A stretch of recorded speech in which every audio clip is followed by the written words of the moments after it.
नमस्कार. आजच्या पॉडकास्टमध्ये आपल्याकडे सुशील कदम सर आहेत, ज्यांचा व्यवसाय आहे एक CSC केंद्र कसं उभारायचं, कसं चालवायचं, त्याचं ते पूर्ण मार्गदर्शन करतात. आज आपण त्यांच्याशी संवाद साधूया आणि त्यांच्याबद्दल, त्यांच्या व्यवसायाबद्दल पूर्ण माहिती घेऊया. सुशील सर, तुमचं स्वागत आहे. नमस्कार. तर तुम्हीचं जे शिक्षण आहे ते कशामधनं झालं होतं सर? शैक्षणिक बाबतीत सांगायचं झालं तर माझं एज्युकेशन जे आहे ते म्हणजे माझं 10वी पर्यंत शिक्षण तर एका ग्रामीण खेड्यामध्ये झालेलं आहे. खेड्यातूनच मी बॉटअप आहे. 10वीच्या नंतर मी पुण्याला आलो. पुण्यामध्ये मी 12वी पर्यंत शिक्षण केलं. वाडिया कॉलेजमध्ये मी 12वी शिक्षण माझं झालेलं आहे पूर्ण. मी आर्ट्समधून एज्युकेशन केलेलं आहे, पहिली गोष्ट. दुसरी गोष्ट, त्याच्यानंतर मी कम्प्युटर हार्डवेअर नेटवर्किंगमध्ये डिप्लोमा केला 1 वर्षभर आणि त्याच्यानंतर तो डिप्लोमा करताना नंतर मग जॉब केला आणि तो जॉब करता करताच मी माझं ग्रॅज्युएशन सुद्धा कम्प्लीट केलं पुणे युनिव्हर्सिटीतून बाहेरून. सो बेसिकली माझं पूर्ण कम्प्लिटेड ग्रॅज्युएट आहे. प्लस मी कम्प्युटर हार्डवेअर नेटवर्किंग इंजिनिअरमध्ये डिप्लोमा करून जॉबसुद्धा 4 वर्षाचा केलेला आहे. सो हे माझं बेसिक एज्युकेशन बॅकग्राऊंड आहे. मग सर, तुम्ही जॉब करत होते त्यानंतर तुम्ही कसं ठरवलं की आपण एखादा व्यवसाय सुरू करूया? आणि प्रत्येकाचं कसं असतं की इझिली मराठी माणूस जॉब सोडत नाही. सगळ्यात महत्त्वाचं, घरचे म्हणतात अरे हे काय करताय तुम्ही, कारण की महिन्याला पगाराची सवय लागलेली असते. 5 तारीख झाली, 10 तारीख झाली की आपल्याला एक मेसेजची आवाज गरजेचा असतो की your account has been credited.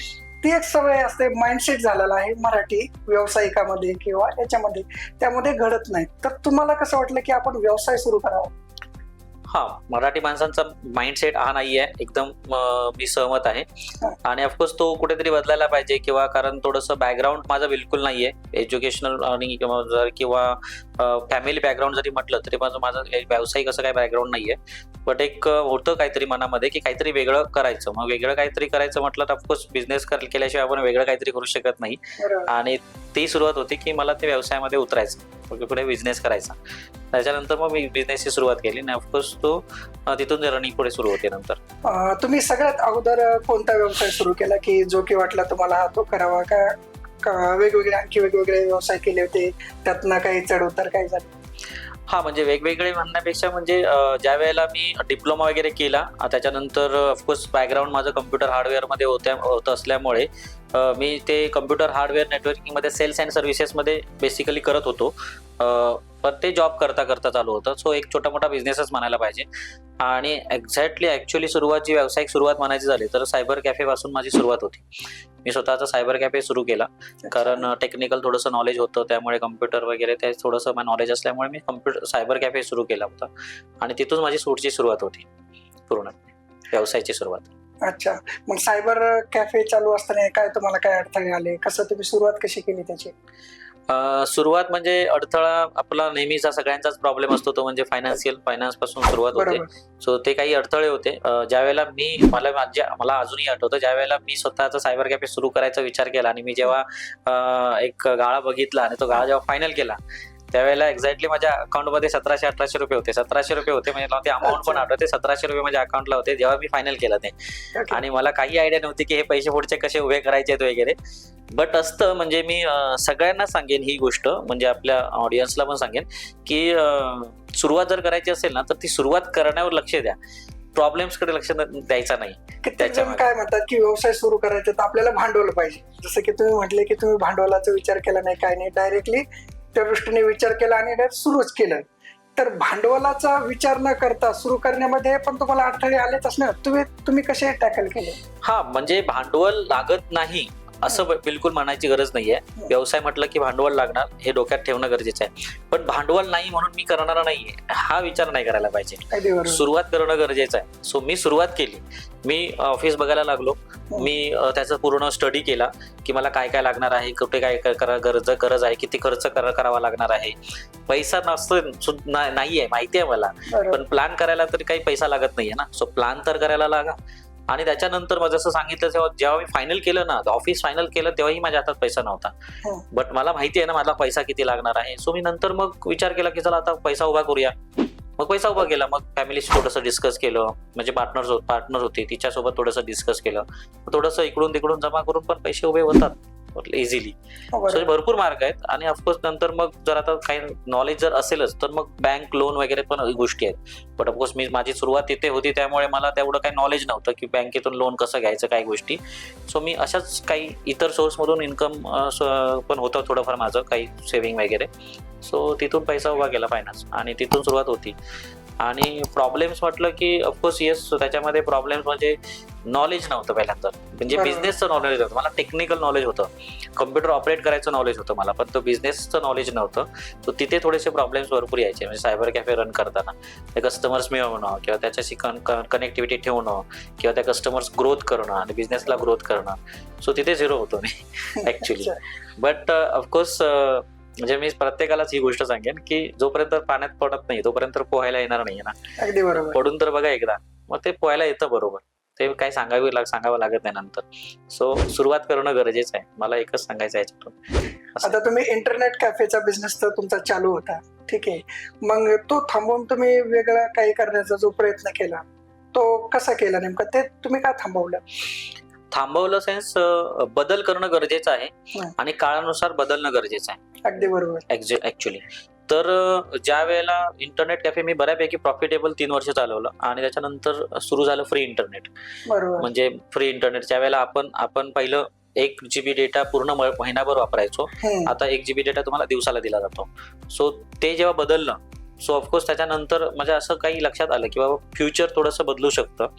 तर ह्या सेम व्यवसायामध्ये जर आपण राहिलो तर कदाचित ह्या व्यवसायातून आपल्याला तेवढं इन्कम जनरेट होणार नाही. मे बी ते बंद पण करावं लागेल.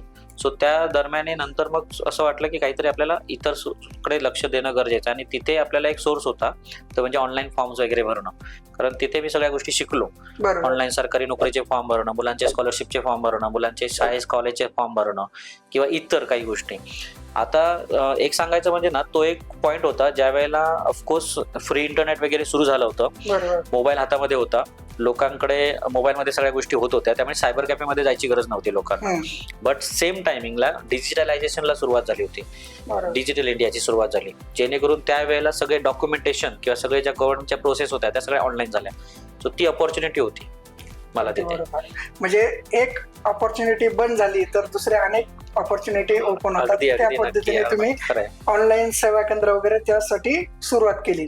तर ते सुरुवात करत असताना मग तुम्ही त्या नेट कॅफेच्या जागेवर सुरुवात केली का वेगळं त्याच्यासाठी काय वेगळं प्रशिक्षण घेतलं किंवा तिथं अप्लाय करणं म्हणा, ते कसं केलं? आता कसं आहे, जसं की मी सायबर कॅफे सुरू केला होता त्यावेळेला एवढं काही नॉलेज नव्हतं पूर्णपणे की नेमकं पुढे काय करायचं वगैरे. बट शिकलो होतो ऑनलाईन फॉर्म वगैरे भरायला. मग आता जसं तुमची सुरुवात कशीही करणं गरजेचं आहे, त्याचं नॉलेज खूप इम्पॉर्टंट गोष्ट आहे. तुम्ही जर बिझनेसमध्ये उतरत असाल तर त्याच्याविषयी नॉलेज म्हणजे मी सायबर कॅफेमध्ये पण उतरलो हे असंच उतरलो नव्हतं. मला त्याच्यातलं नॉलेज होतं. कारण सांगायचं झालं तर माझं जेव्हा एज्युकेशन चालू होतं त्यावेळेला माझा मित्र वगैरे सायबर कॅफेमध्ये कामाला होता. मग तिथे मी थोडंफार माहिती होतं मला त्याच्याबद्दल. सो थोडीफार नॉलेज असणं गरजेचं आहे. So knowledge is must important business मधलं. आणि ऑफकोर्स त्यावेळेला सायबर कॅफेमध्ये मी सगळे त्या गोष्टी फॉर्म वगैरे भरायला शिकलो होतो. टेक्निकल नॉलेज तर माझं ओके होतं, काही प्रॉब्लेम नव्हता. आता राहिला प्रश्न होता तो म्हणजे गव्हर्नमेंटचे रजिस्ट्रेशन वगैरे करायचे. सो एक ऑथॉरिटी असते ते सगळ्या गोष्टी. सो त्या गोष्टी तुम्हाला समजून घेणं गरजेचं आहे. मग त्या गोष्टी थोड्याशा समजून घेतल्यानंतर मग मला समजलं की बाबा गव्हर्नमेंटचा एक आयडी असतो, तो आयडी घ्यायचा असतो, त्याच्यानंतर ते काम. सो मी चुकून सीएससीचं रजिस्ट्रेशन केलं ऍक्च्युली सांगायचं. म्हणजे मला महा ऑनलाईन साठी ऍक्च्युली फॉर्म भरायचा होता. त्यावेळेला असे ते फॉर्म निघायचे वगैरे, त्यावेळेला फॉर्म भरायचा होता, पण मी चुकून सीएससीचं रजिस्ट्रेशन केलं. सो मला त्यावेळेला हे माहिती नव्हतं की हे सीएससी असतं आणि तो वेगळा पार्ट आहे आणि महा ऑनलाईन वेगळा पार्ट आहे. आणि ते चुकून रजिस्ट्रेशन झालं होतं. मग त्याच्यानंतर मग ते रजिस्ट्रेशन मिळाल्यानंतर ही मला माहिती नव्हतं की त्याच्यावर काम कसं करायचं. आणि त्याच्यानंतर असं झालं की एखाद वर्षानंतर मला ते सीएससीच्या डिस्ट्रिक्ट मॅनेजरचा कॉल आला की उद्या अशा प्रकारची एक मीटिंग आहे डिस्ट्रिक्ट ऑफिसला, तर तिथे यायचंय तुम्हाला. आणि मग तिथे मग ऑफिसला गेल्यानंतर समजलं असं प्रकारे ह्या सगळ्या गोष्टी अशा आहेत. आणि ऑफकोर्स नंतर मग सगळ्या गोष्टी समजत गेल्या. मग तुम्ही आता ज्यावेळेस हे सीएससी केंद्र तुम्ही व्यवस्थित चालवतच होतात, त्यानंतर तुम्हाला असं वाटलं की याची आपण स्वतः दुसऱ्यांना ट्रेनिंग द्यावी, किंवा जसं की तुम्ही सुरुवातीला रेफरन्सेस वरती कामं सुरू केली होती, हे सुरू करण्याच्या मागचं कसं हे होतं आणि तुम्ही कसं कराल? आणखी एक नवीन चॅलेंज होतं, कारण की जे की तुम्ही ऑनलाईन पद्धतीने करत होता, कारण की तुमच्याकडे जे मोस्ट ऑफ दी तुम्ही लोक जे जोडलेले आहेत ते खेड्यापाड्याचे सर्व जे आहेत ते की त्यांना आपण हे काम देऊन त्यांच्याकडनं करू शकतो, ते कसं? एक्झॅक्टली.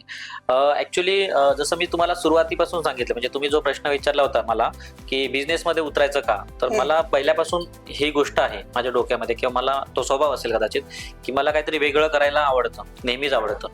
आणि झालं असं की CSE वगैरे चालू असताना लॉकडाऊन झाल्यानंतर सो त्या दरम्यान बिझनेस पण अपडाऊन्स होतं, म्हणजे बिझनेसमध्ये अपडाऊन होतं.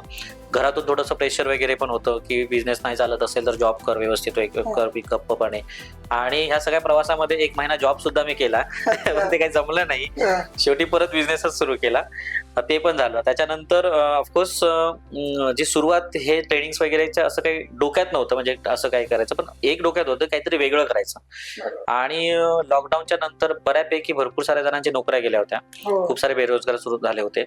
आणि माझ्याकडे अशा इन्क्वायरी यायच्या, कारण आणि त्या दरम्यान लॉकडाऊनच्या मध्ये माझ्याकडे पण बिझनेस नव्हता, बिझनेस डाऊन झालेला होता.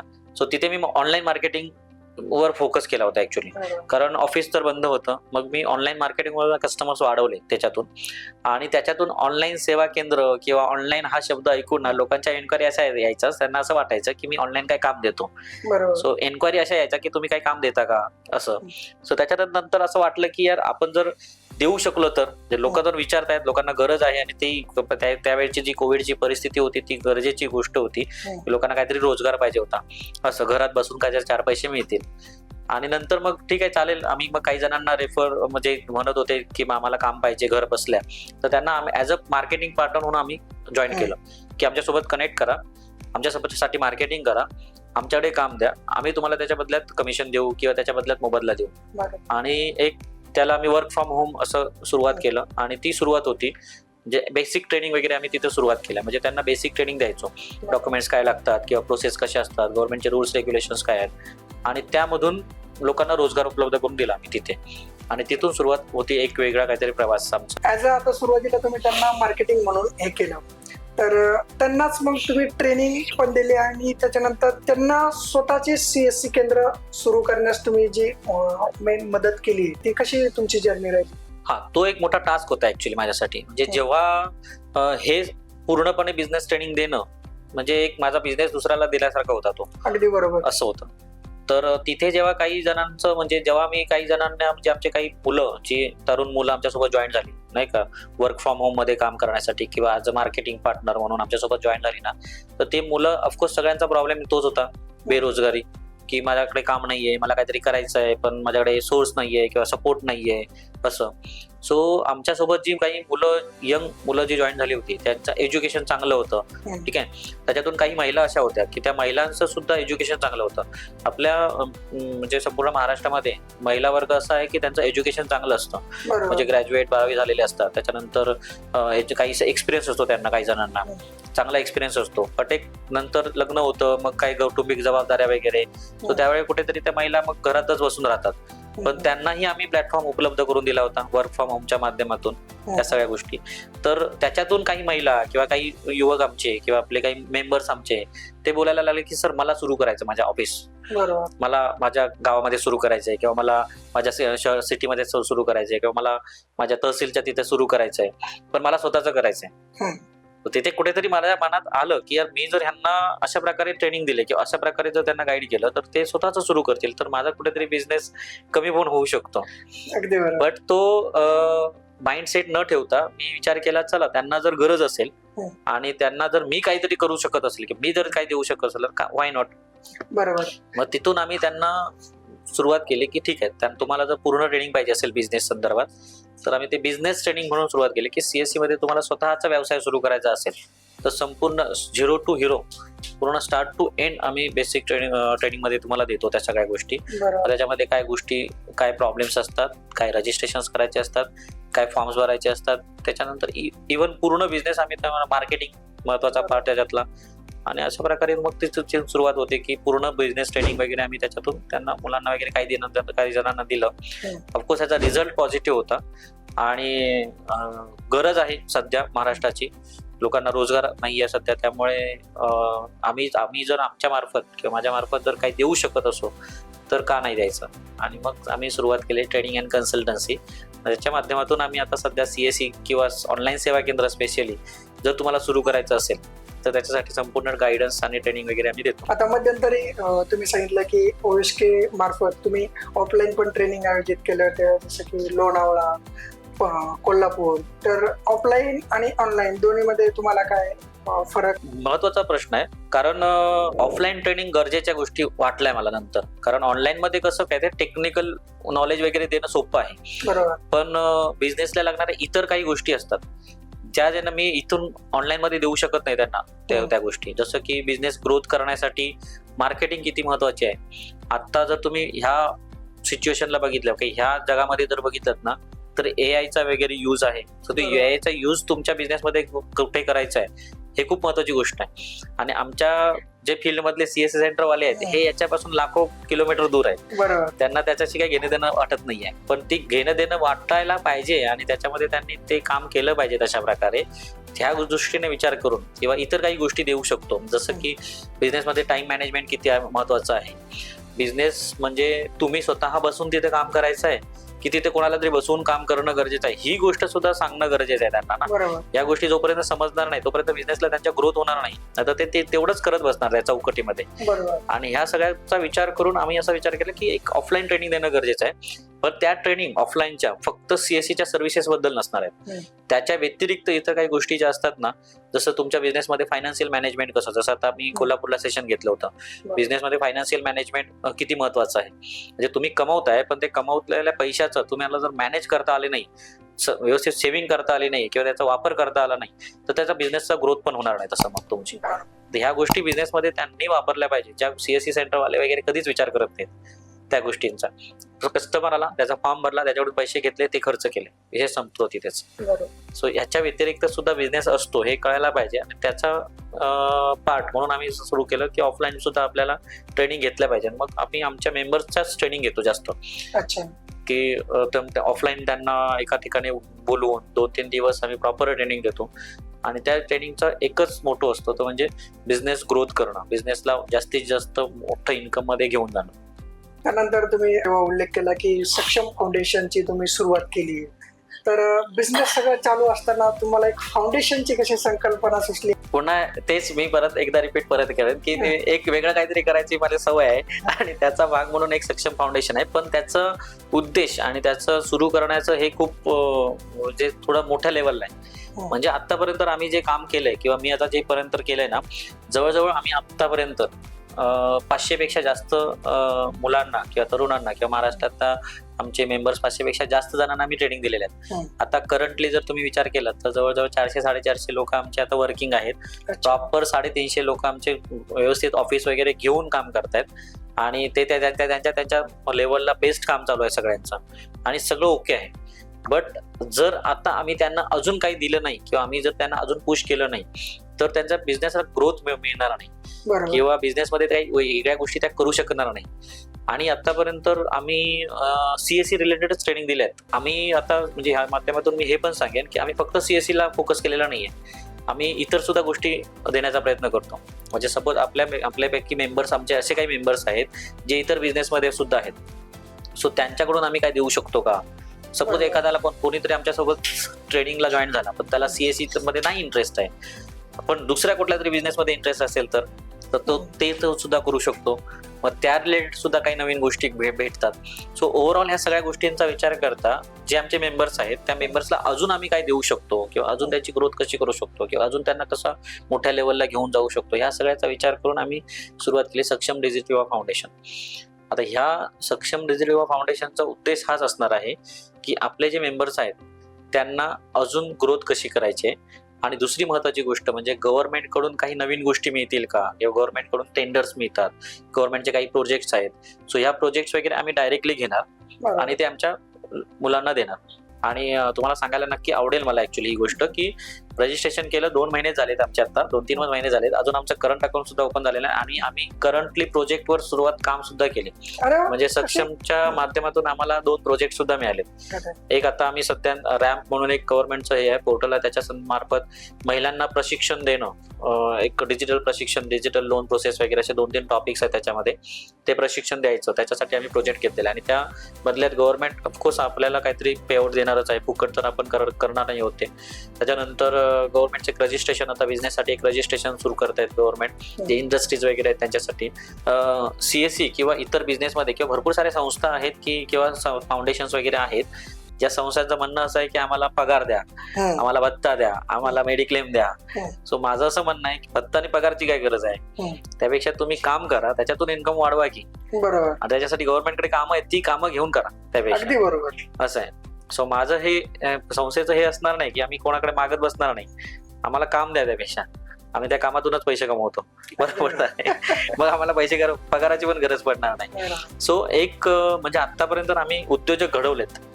म्हणजे मी तुम्हाला सांगितलं की 500 पेक्षा जास्त लोकांना आम्ही ट्रेनिंग दिल्या, म्हणजे ऑलमोस्ट 400-450 लोक आमचे आम्ही घडवलेत. तर आता सक्षमचा उद्देश असणार आहे की त्याला सक्षम करणं.